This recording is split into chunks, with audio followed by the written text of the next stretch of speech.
Good day to you. Please introduce yourself. Good day, sir. I am Lenny Solvita. I'm 29 years old, single mom, and I have one child, and he is 9 years old.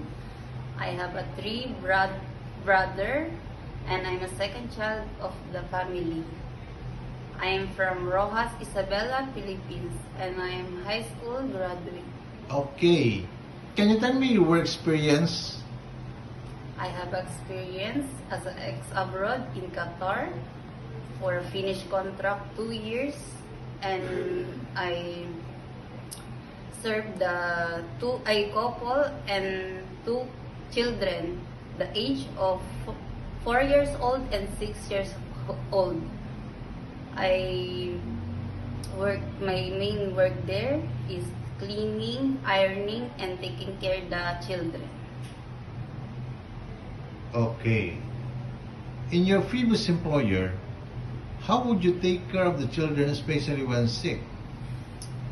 When the children sick, I will check the temperature and I will immediately call my employer, sir. Okay. How would you describe yourself? I am a hardworking, responsible, and honest, sir. Okay. Do you have any tattoo? No, sir. Do you have surgery or serious sickness before? No, sir. Do you have an allergy to certain food? No, sir. Do you smoke and drink alcohol? No, sir. Why do you want to work abroad?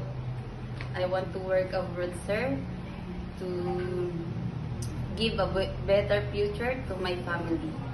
Okay. If you get hired, who will take care of your children? Only my husband and my parents. Okay. If you're homesick, what would you do? I will focus in my work, sir. Okay. What time do you usually sleep and wake up when you were working? I will sleep at around 10 p.m. after my work, and I wake up 5 a.m. Okay. Do you accept no day off but to be paid instead by your employer? Yes, sir. When you visited the parents, relatives, and friends of your employer, will you help and do the housework there? Yes, sir. Can you promise not to lend money in Hong Kong? Yes, sir.